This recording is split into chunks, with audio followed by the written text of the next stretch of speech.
राजवीर साहब, हमारे चैनल पे बहुत बहुत स्वागत है आपका। ये जो आपने आज मीटिंग रखी है, क्या एजेंडा है इसमें? असली एजेंडा क्या है? नमस्कार गौतम जी।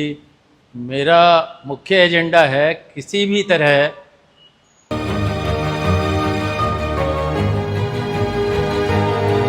गरीबों को राजनीति में स्थान दिलाने का, और जो कानून बनाने वाली संस्था है यानी कि लोकसभा, वहाँ पर गरीब व्यक्तियों को किस तरह जो है जगह मिल पाए ताकि वो अपने हितों की सुरक्षा कर पाएँ।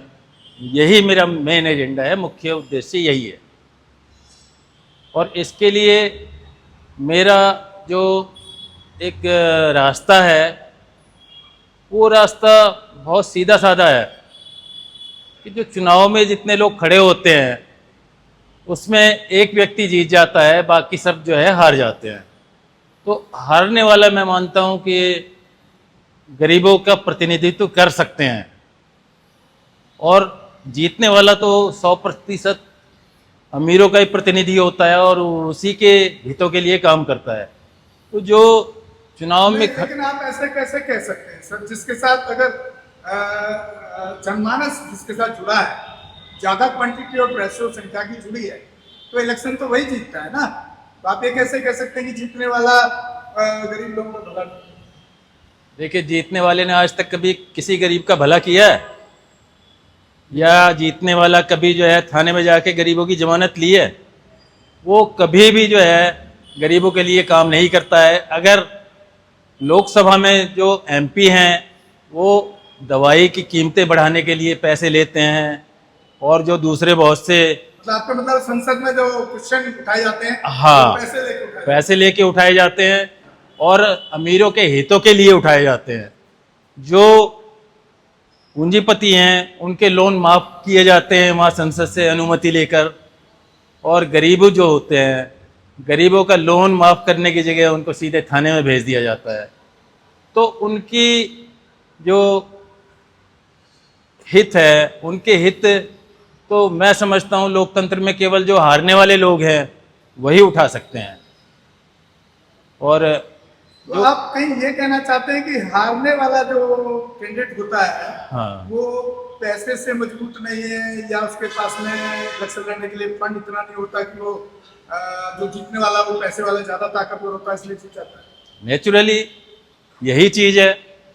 जो आज़ाद उम्मीदवार है वही तो आज़ादी से बात कर पाएगा, और जो अमीरों से पैसे लेके चुनाव लड़ रहा है, जीत रहा है, तो वो किसकी, गरीबों की बात थोड़ी करेगा, वो तो अमीरों की बात करेगा। तो इसलिए मेरा मेन फोकस है कि जो हारते हैं चुनाव में आज़ाद उम्मीदवार, वही गरीबों की आवाज़ उठा सकते हैं। क्योंकि अलग अलग जातियों के लोग भले ही आज उनको 50 वोट मिल रहे हैं या 500 वोट मिल रहे हैं, लेकिन अब जब एक उनको संवैधानिक अप्रूवल मिल जाएगी तो उन्हीं को उनकी जाति के लोग वोट देकर मजबूत करेंगे उनका हाथ, और फिर धीरे धीरे जो है पूंजीवाद एक लिमिट में आ जाएगा। क्योंकि गरीब व्यक्ति जब उनसे संसद में लड़ेगा तभी जो है पूंजीवाद कुछ कंट्रोल में आ पाएगा। सर, अगर निर्दलीय जीतेंगे तो एक अजीब स्थिति भी पैदा हो जाएगी, ना भाजपा हुई, ना बसपा, ना कांग्रेस, पार्टियां तो बचेंगी नहीं। जब सब जगह निर्दलीय जीत जाएंगे तो पार्टियां कहाँ बचेंगी फिर? तो निर्दलीय में जीतने की बात कब की कि निर्दलीय जीत जाएंगे? अच्छा, मैंने रिप्रेजेंटेशन की बात की है। वो जो निर्दलीय लोग हैं, आज़ाद उम्मीदवार हैं, वो गरीबों का रिप्रेजेंटेशन लोकसभा में करेंगे, उनके लिए नीतियां लोकसभा में बनाएंगे, उनके हितों की रक्षा करेंगे लोकसभा में।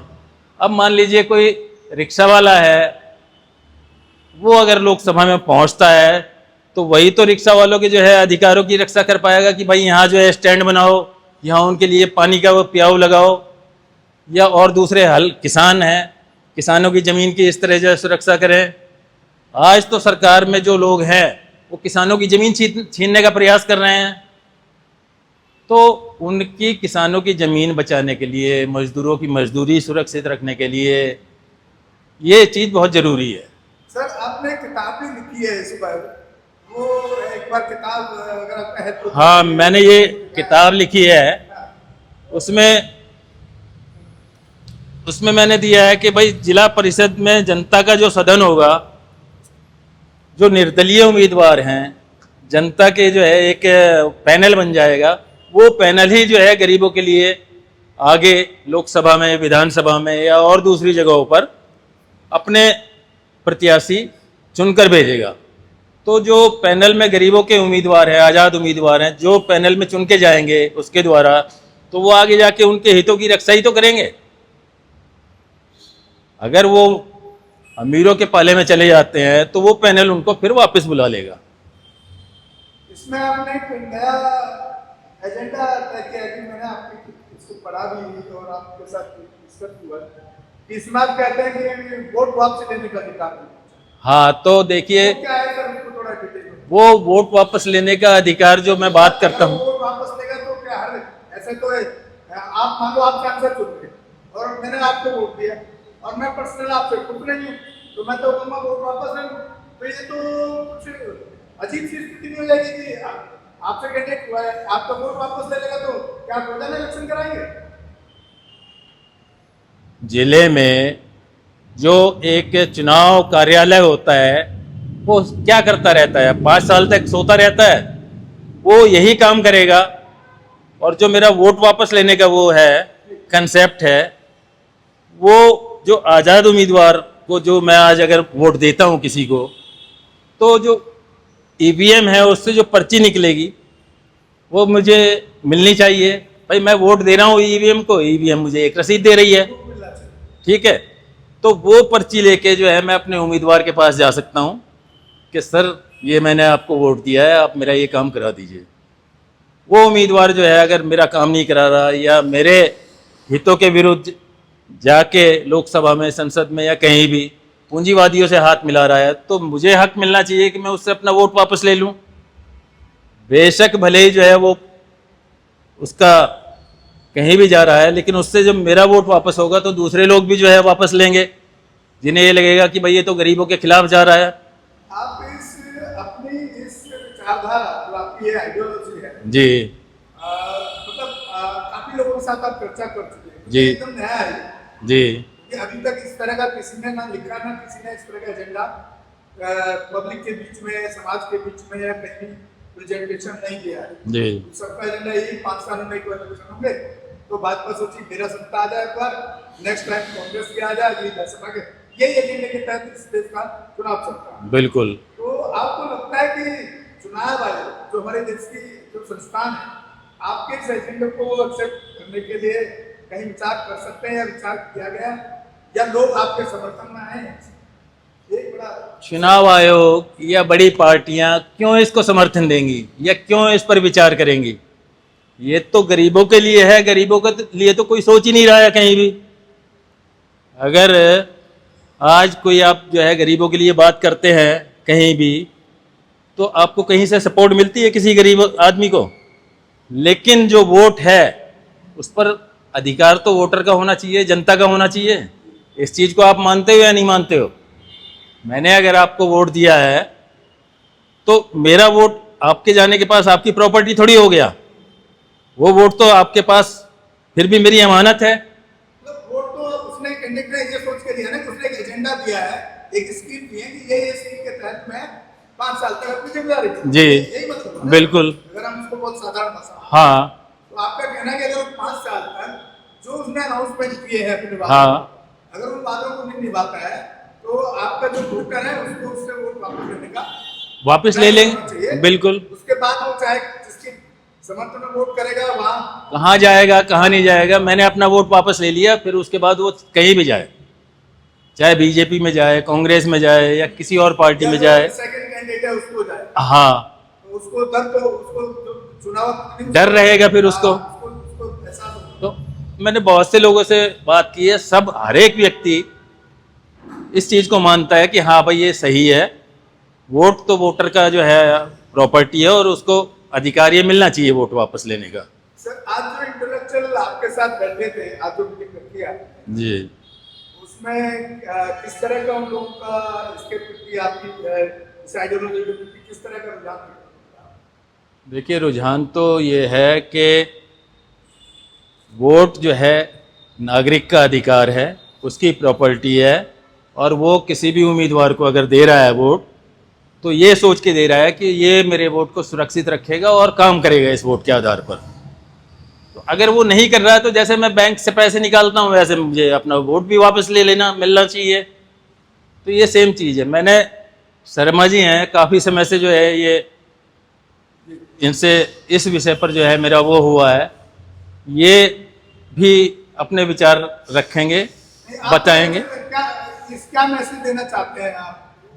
उनका बात हो गया, आप क्या मैसेज देना चाहते हैं देश के हमारे? मैं तो देखिए, मैसेज मेरा यही है कि अगर पूंजीपतियों को कंट्रोल में रखना है, नियंत्रित करना है, तो गरीब आदमी को सत्ता में भागीदारी देनी पड़ेगी।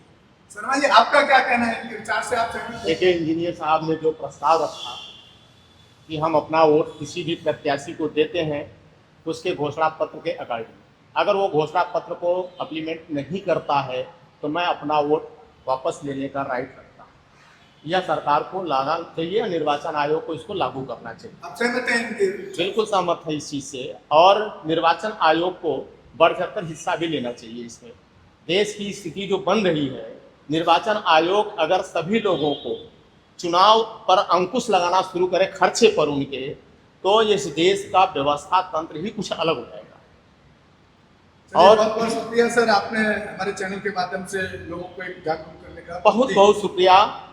लेकिन एक चीज़ और मैं कहूँगा कि इंजीनियर राजवीर सिंह जी ने इसके संदर्भ में बुक के साथ और एक पत्र के माध्यम से निर्वाचन आयोग को भी पत्र भेज चुके हैं, भारत सरकार को भी भेज चुके हैं, फिर दोबारा रिमाइंडर भेज। और जो आपने क्वेश्चन किया कि क्या ये पूंजीपति ही वहाँ जाकर ऐसा होते हैं, ऐसा नहीं है। जो गरीब व्यक्ति है, जो सामाजिक संस्थाएं हैं, उसको लोकसभा में बैठने का राइट दिया जाए कि जब किसी भी मुद्दे पर प्रस्ताव लाया जाता है, नियम कानून बनाया जाता है, तो उसमें केवल सांसद और राज्यसभा सांसद ही ना बैठे, उसमें सामाजिक संगठनों के अध्यक्ष और मंत्री भी बैठाए जाए, तब जाके हमारे देश का नीतियां सही तरीके से जनता की आवाज पहुंच जनता पाएगी। की आवाज। हमारे चैनल लाइक, शेयर, सब्सक्राइब देखना मत भूलिएगा। जय भीम, जय भारत, जय संविधान, नमो बुद्धाय। धन्यवाद। चैनल आर्थिक समस्या से गुजर रहा है।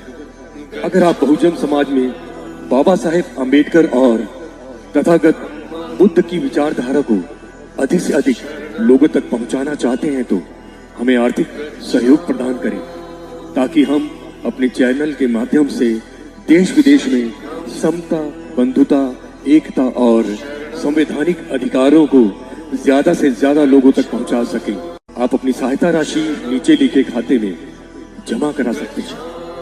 खाता धारक गौतम रत्ना, खाता संख्या 316957686551, IFSC कोड SBIN 0060336, बैंक भारतीय स्टेट बैंक। आप हमारे बैंक खाते का विवरण स्क्रीन पर भी देख सकते हैं। जय भीम, जय भीम।